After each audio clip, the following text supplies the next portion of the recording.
Good morning guys, कैसे हैं आप सब। आई होप आप सब लोग अच्छे होंगे। राधे राधे। हो गई है एक और नए दिन की शुरुआत और मैंने स्टार्ट कर दिया है राधा नाम, क्योंकि आप सभी को पता है मेरी दिन की शुरुआत राधा नाम के साथ।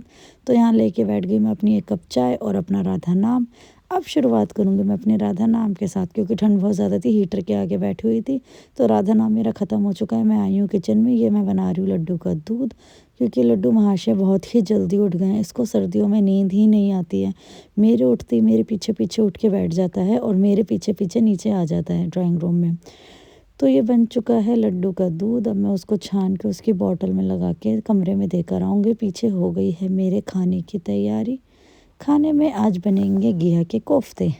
तो चलिए चलते हैं लड्डू को उसका दूध देने के लिए। भाई साहब कमरे में लेटे हूँ आराम से कंबल के अंदर। तो देखिए अब दूध को देख के कितना खुश हो जाएगा, क्योंकि आज ये सच में बहुत भूखा था, क्योंकि रात को इसने कुछ नहीं खाया था गुस्से में। हल्का फुल्का ही लिया था जो भी लिया था। तो ये अपना दूध पी रहा है और पीठ पीछे बोल भी रहा है कि हेलो गाइस। ये आप लोगों को हेलो करना नहीं भूलता है बिल्कुल भी, तो आपको हेलो गाइस कर रहा था। तो इसने दूध पी लिया। मैं आई थी किचन में, मैं घिया छील के और कद्दूकस करके रख गई थी। अब मैं उसके अंदर मिला रही हूँ बेसन, क्योंकि घिया के कोफ्ते बनने थे। घिया के कोफ्तों में बेसन डलता है, क्योंकि कोफ्तों को बनाने के लिए जब हम घिया को कसते हैं, घिया को बाइंड करने के लिए बेसन डाला जाता है। तो ये मैंने डाल दिया है बेसन। बेसन के साथ अब मैं इसके अंदर डालूँगी थोड़ी सी हाथ से क्रश करके कस्तूरी मेथी। इसका फ्लेवर बहुत अच्छा आता है। मतलब कस्तूरी मेथी तो मैं हर खाने में खाती हूँ। तो ये मैंने डाल दिया ऊपर से थोड़ी सी कस्तूरी मेथी। अब मैं उसको बंद करके रखती हूँ।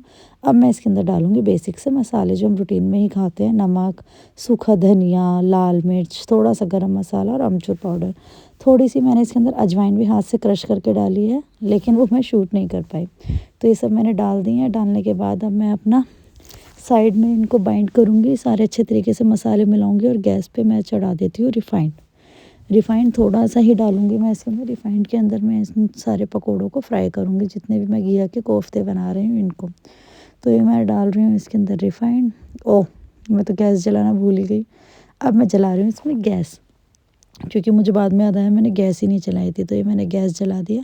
मैंने रिफ़ाइंड गर्म होने के लिए कर दिया। मैं इसके अंदर डालूँगी एक चुटकी बेकिंग सोडा। इससे ना कोफ्ते ना सख्त नहीं होते, जैसे फ्राई करने के बाद सख्त से हो जाते हैं ना, वो नहीं होते, सॉफ्ट रहते हैं इसको डालने के बाद।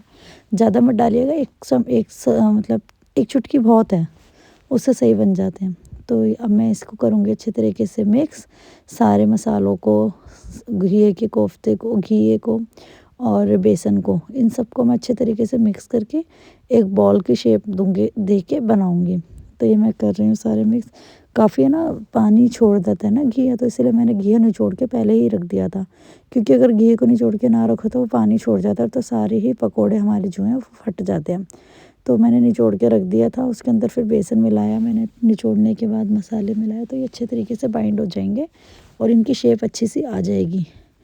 तो मैं इनको मिक्स करने के बाद अच्छे तरीके से शेप दूंगी। और साइड बाय साइड मेरे दूसरे खानों की भी तैयारी चल रही है, क्योंकि आज मेरे घर बनेंगे 3 तरीके के पकवान, क्योंकि सबकी आज अलग अलग फरमाइश थी। तो ये पहले हम दोनों सास बहू का खाना बन रहा है।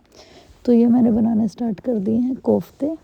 तो कोफ्ते में बॉल शेप में बनाऊंगे। एक्चुअली मेरा घिया काफ़ी दिन का रखा हुआ था। पहले हमने सोचा था सांभर के लिए रख लेते हैं, बट सांभर हमने इसलिए नहीं बनाया क्योंकि मेरे हस्बैंड जो हैं करण, वो कम पसंद करते हैं सांभर खाना। तो वो कोफ्ते तो भी खा लेते हैं, लेकिन आज उनकी भी फरमाइश कोफ्तों को लेके बड़ी बेकार सी थी, तो उन्होंने कुछ अच्छा रिस्पॉन्स नहीं दिया।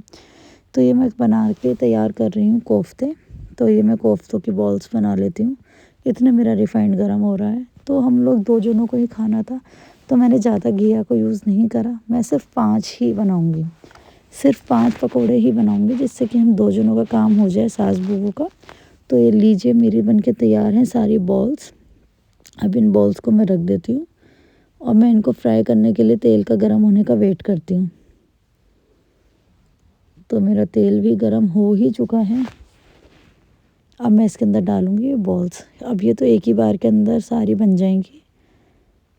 अब मैं इनको, अभी तो मैंने थोड़ा तेज़ गर्म कर रखा है तेल को, क्योंकि वो गैस क्या है ना कि एकदम स्लो पे डालो तो वो चिपक जाते हैं, फट जाते हैं। तो देखिए तेज़ गैस पे करने के बाद मैंने इन्हें गर्म कर दिया तो नहीं फटे हैं। तो साइड में मैं तैयारी कर रही हूँ इसकी ग्रेवी की। मैंने चॉपर में डाले हैं टमाटर एंड प्याज।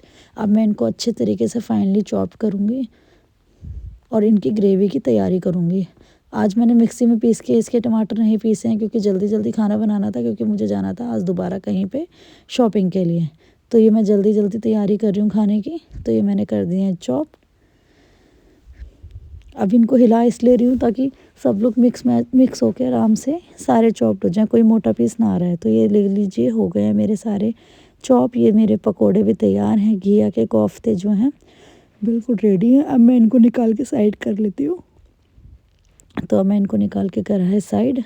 अब मेरे टमाटर के लिए मैंने इसके अंदर डालूँगी जीरा। सब्जी के लिए मैंने रिफाइंड में डाला है जीरा। ये मैं डालूँगी इसके अंदर थोड़ी सी हींग। हींग से बहुत सही रहता है यार, सच में। हींग के बिना तो मुझे स्वाद ही नहीं आता खाने में, खुशबू जो आती है ना वो अलग ही होती है। तो ये मैं डालूँगी अब टमाटर और प्याज। जब तक ये हल्के से सौटे नहीं हो जाते, सौटे मतलब गले गले से नहीं हो जाते मेरे टमाटर, जब तक मैं इनके वेट करूँगी थोड़ा गलने तक, गलने का। और पीछे मैं मम्मी से किसी बात पे डिस्कशन कर रही थी कि कितने बजे निकलना है, कितने बजे तक आऊँगी, या आप पीछे से क्या कर लेना। क्योंकि आज है ना मम्मी ने मशीन लगा रखी थी, तो मैंने कहा था करण की एक जैकेट धो देना। तो मम्मी पीछे से वही मेरे से पूछ रही थी, निकाल के रख दियो मैं धो दूँगी पीछे से। तो मम्मी मंदिर जाने की कर रही थी तैयारी, यहाँ मैं कर रही थी अपने खाने की तैयारी। तो मम्मी कर आई हैं अभी ऊपर से पूजा रूम में से। अब मम्मी जा रही है मंदिर जाने की तैयारी कर रही है मम्मी। और हम किसी के टॉपिक पर बात कर रहे थे सामान को ही लेकर। तो इतने में हमें कुछ बात याद आ गई, तो हम दोनों ही हंस पड़े थे। फिर मम्मी ने कहा कि तू ये सारी बातें शूट कर रही है क्या? तो फिर मैंने कहा नहीं मम्मी, मैं ये सब बातें शूट नहीं कर रही। तो फिर हम लोगों ने इस सारे टमाटर गलने तक का वेट करा। साइड में मम्मी ने दूध की थैलियाँ भी निकाल के रख दी थी साइड में फ्रिज की। अब यहाँ मैं मम्मी से कह रही हूँ कि आप दूध की थैलियाँ क्यों निकाल के जा रहे हो? वो जो भी आप बनवा रहे थे वो सब कैंसिल हो गया। एक्चुअली हम लोग खीर बनाने की सोच रहे थे आज तो, लेकिन हमारा खीर बनाना हो गया था कैंसिल। तो फिर मम्मी कह रही थी चल मैं रख देती हूँ, कोई बात नहीं। तो अब सिर्फ चाय बनेगी, इसीलिए थोड़ा सा कच्चा दूध बाहर निकलवा लिया था। अब फिर हम दोनों सास बहू कर रहे थे किसी के टॉपिक को लेके हंसी मजाक। तो लो जी, मेरे टमाटर भी आराम से हो गए हैं गले गले से। अब मैं इनके अंदर डालूँगी बेसिक से मसाले। तो मैं इसके अंदर डालती हूँ धनिया, लाल मिर्च, हल्दी, थोड़ा सा गरम मसाला, और इसके अंदर थोड़ा सा अमचूर पाउडर। नमक मैंने पहले ही डाल दिया था, तो इस वजह से अब मैं इन सारे मसालों को मिलाऊंगी। अब ये आ गए हैं करण। अब करण पूछने क्या बना रही है, मैंने कहा घिया के कोफ्ते। पूछने ब्रेड रखे हैं, मैंने कहा हाँ जी ब्रेड रखे हैं। तो कह रहे मैं कोफ्ते नहीं खाऊंगा, मैं ब्रेड ही खाऊंगा, ब्रेड बटर। तो मैं उनसे बोल रही हूँ पहले बताना चाहिए था आपको ये। तो फिर मैंने कहा ये नहीं खाओगे? तो वो कह रहे नहीं मैं नहीं खाऊंगा। तो अब उनकी फरमाइश आई है कि मेरे लिए देसी घी में ब्रेड सेक के बटर लगा दियो और साथ में बना दियो चाय या कॉफ़ी। मैंने कहा ठीक है। तो मैं उन्हें ब्रेड का पैकेट ही दिखा रही थी। तो साइड में मेरी सब्जी कर रही हूँ मैं रेडी। अब मुझे दूसरे खाने की भी तैयारी करनी पड़ेगी क्योंकि नहाने जा रहे थे, इनको जाना था ऑफिस। तो लो जी, मैं अपनी सब्ज़ी की तैयारी कर चुकी हूँ यहाँ पे। अब मैं थोड़ा सा पानी लेके सब्ज़ी में डाल देती हूँ और पकने का वेट करूँगी। तो वहाँ मेरी सब्ज़ी तैयार हो रही है, यहाँ करण का दूध बन चुका है। दूध में एक उबाल आने तक का वेट कर रही हूँ मैं, ताकि उसके अंदर मलाई आ जाए, क्योंकि मलाई वाला दूध पीना पसंद करते हैं बहुत ज़्यादा। तो इस वजह से मेरे दूध में उबाल आ चुका है। अब दूध को छान के मैं रखूँगी साइड में। ये लीजिए, मेरा दूध भी हो गया यहाँ पे करण के लिए तैयार। अब वो लोग अपना अपना सब लोग लेके पी लेंगे। अब यहाँ से करती हूँ मैं ब्रेड सेकने की तैयारी।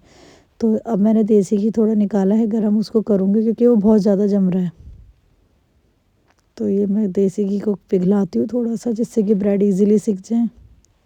सर्दियों में देसी घी जम बहुत जल्दी जाता है, चाहे जितना मर्जी हम उसको अच्छे तरीके से रखें, गर्म जगह में रखें, ठंडे में जम ही जाता है।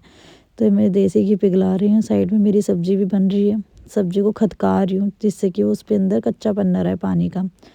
तो यहाँ मैंने रख दिया है तवा।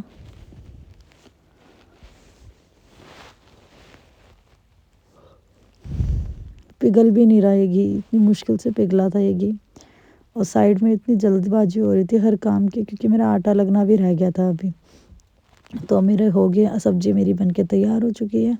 आटा मैंने अभी लगा ही लिया था। तो अब मैं सेक रही हूँ ब्रेड। अब मैं सेक रही हूँ धीमी आंच पे देसी घी के ब्रेड। तो करारे करारे ब्रेडों के ऊपर बटर लगा के खाने में बहुत अच्छे लगते हैं। तो करण ऐसा ही खाना पसंद करते हैं, करारे करारे ब्रेड विद बटर। और देसी घी में सिके होने चाहिए ब्रेड, वो भी कम आँच वाले करारे। वो थोड़े खस्ता खस्ता से रहते हैं। तो मैंने बटर के सारे छोटे छोटे पीसेस कर लिए थे जिससे कि खाने में आसानी हो। तो ये मैंने कर लिए हैं ब्रेड अच्छे तरीके से एक। लो जी तैयार है करण का नाश्ता। मैं करण को देकर आती हूँ करण नाश्ता कमरे के अंदर, क्योंकि वो वेट कर रहे थे रूम में नाश्ते का। तो लो जी उनको दे दिया है मैंने नाश्ता। अब मैं आई हूँ किचन में। मैंने पूरी किचन साफ़ करी है, नया तवा निकाला है धुला हुआ। अब मैं करूँगी ठाकुर जी के खाने की तैयारी, क्योंकि वो सारा प्याज का खाना था, इस वजह से अब मैं उनके लिए बनाऊँगी बेसन का चीला। ठाकुर जी के लिए, लड्डू के लिए, गाय के लिए बनेगा बेसन का चीला। पूरी गैस साफ़ करी है अभी, पूरी स्लेब वगैरह साफ़ करके ठाकुर जी के भोग की तैयारी हो रही है। अब ये बनेगा उनका चीला, क्योंकि बिना प्याज का मुझे समझ नहीं आ रहा था मैं उनके लिए क्या बनाऊँ। तो यहाँ पे मैंने एक चीला की तैयारी कर दी। तो चीला बनने में आसान भी है और जल्दी भी बन जाता है, और लड्डू भी खुश होकर खा लेता है। तो हम लोगों ने इस तरीके से एक बनाए घिया के कोफ्ते, करण के लिए ब्रेड बटर और मलाई वाला दूध, लड्डू के लिए बन रहा है और ठाकुर जी के लिए बन रहा है चीला। और आटा हमारा लग चुका था दोनों सास बहुओं के लिए। तो ये 3 तरीके का खाना आज हम लोगों के घर में बना है। तो अब मेरे ठाकुर जी का भी भोग हो गया है बिल्कुल तैयार। अब उसके बाद मैं अब लड्डू को लेकर आई हूँ, क्योंकि मुझे जाना था शॉपिंग पे। कल ही लड्डू नहाया था तो आज ठंड थी सुबह ज़्यादा, हीटर भी कमरे में चल रहा था। तो इस वजह से मैंने आज लड्डू के मुँह हाथ धोना ज़्यादा प्रेफर समझा, क्योंकि फिर लड्डू को डेली डेली नहलाती हूँ तो बड़ी जल्दी बीमार हो जाता है। इसको जुकाम और खांसी बहुत ज़्यादा हो जाते हैं। इसका अभी इतनी मुश्किल से ठीक हुआ है। तो एक दिन छोड़ के एक दिन गैप के अंदर मैं इसको नहला रही हूँ, क्योंकि ठंड इतनी ज़्यादा है। तो यहाँ पे लड्डू ब्रश करने के लिए बहुत रोता है कि मुझे नहीं करना नहीं करना, क्योंकि पेस्ट खा जाता है मेरे से, डरता है तो मेरे आगे नहीं खाता है। तो ये लड्डू को भी मैंने तैयार कर दिया है। यहाँ हो गई हूँ मैं खुद रेडी। अब मेरी हो गई है चलने की तैयारी। सो गाइज़ ये है मोदी केयर का एक टोनर। आप थोड़े टाइम पहले का अगर मेरा फेस देखो और अब देखो ना, इसके अंदर इतना बदलाव आ गया है ना। ये कोई पेड प्रमोशन नहीं है, ना मैं कोई इतनी बड़ी यूट्यूबर हूँ जो मैं आप लोगों को किसी चीज़ की प्रमोशन करके दिखाऊंगी। ये जेन्युइन रिव्यू दे रही हूँ कि मेरे 3 या 4 महीने के अंदर मेरा फेस कितना क्लीन हो गया। अगर आप मेरा बिफोर एंड आफ्टर देखेंगे ना, तो इस टोनर से पहले और इस क्रीम से पहले, ये फेयरनेस जेल क्रीम है मोदी केयर की, और वो टोनर था। जब तक मैं इसको यूज़ नहीं करती थी मेरे इतने पिंपल्स थे और मेरे फेस इतना डार्क एंड डल हो गया था। इनको यूज़ करने के बाद अब मेरा फेस खुद देख लीजिए आप लोग ये वीडियो के अंदर कितना साफ़ हो गया। और ये कोई पेड प्रमोशन नहीं है, मैं आप लोगों को पहले बता दूं, कहीं सोचे कि मैं कुछ ऐसा प्रमोशन कर रही हूँ कुछ है नहीं। ये मेरा जेन्युइन रिव्यू है, इसलिए मैं दे रही हूँ ये। तो ये क्रीम यूज़ करने से और टोनर यूज़ करने से वाकई फेस इतना क्लीन हुआ है ना, बहुत ज़्यादा साफ़ हुआ है। इवन जो मेरे पुराने भी मार्क्स थे ना, वो भी इतने कम हो गए हैं। मतलब जैसे कहते हैं ना, दिन पे दिन वो ढीले, मतलब ढीले इन द सेंस वो धीरे धीरे हो गए हैं वो ठीक से। मतलब वो दिखते भी इतने कम है, पहले तो ज़्यादा विजिबल थे, अब थोड़े से कम विजिबल हैं। तो यहाँ मैं हो रही हूँ रेडी मार्केट जाने के लिए। लड्डू पीछे से उसको लग रहा था कि मैं उसे छोड़ ना जाऊँ। वाकई मैं उसे छोड़ के तो जा रही थी, बट वो बोल रहा था कि मम्मा मुझे छोड़कर मत जाना, लेकिन मेरी मजबूरी थी उसे छोड़ के जाना। इसीलिए मैं रेडी हो रही थी, और लड्डू वहाँ पे उसको लग रहा था कि मैं उसे लेके जाऊँगी, वो खेलने में लगा हुआ था। यहाँ हो गई हूँ मैं रेडी। अब मैंने लगाई अपनी लिपस्टिक वगैरह, और अपना मोदी केयर के जो मैंने आपको 2 प्रोडक्ट बताए वो मैंने लगाए हैं। अब मैं वो कांस्टेंट, लेकिन उसके रिज़ल्ट आते हैं बिल्कुल कांस्टेंट रहने पर। आप उसको कम से कम नहीं तो 3 से 4 महीने लगाइए, उसके बाद आपको रिज़ल्ट नज़र आएंगे। और सेम उसी का फेस वॉश लीजिए, आप यकीन नहीं मानेंगे मेरे फेस पे पस वाले दाने तो वो भी ठीक हो गए। लो जी मैं आ गई हूँ मार्केट में। मैं आई थी सदर बाज़ार, उससे पहले हम गए थे अभी थोड़ी देर पहले चांदनी चौक। चांदनी चौक में रश बहुत ज़्यादा था, वहाँ मैं कुछ शूट नहीं कर पाई, तो यहाँ आके हमने करा है शूट। लो जी मेरी शॉपिंग है, मैं हो चुकी है, मैं वापसी घर में हूँ। बाहर हो रही है बहुत ज़्यादा ठंड, जाम लगा हुआ है मार्केट में इतना ज़्यादा, रोडों पे इतना जाम है। लो जी मेरी शॉपिंग करके मैं घर आ गई हूँ, अभी भी काफ़ी रह गई है। शॉपिंग करने के बाद मम्मी ने खाना बना के तैयार कर रखा था, खाना मैंने खा लिया। खाना खाने के बाद आई थी मैं ऊपर, यहाँ लगा दी मैंने रात को मशीन लगा के छोड़ दिया। मिलती हूँ कल मैं आपसे एक नए ब्लॉग के साथ। बाय, गुड नाइट, मिलते हैं कल।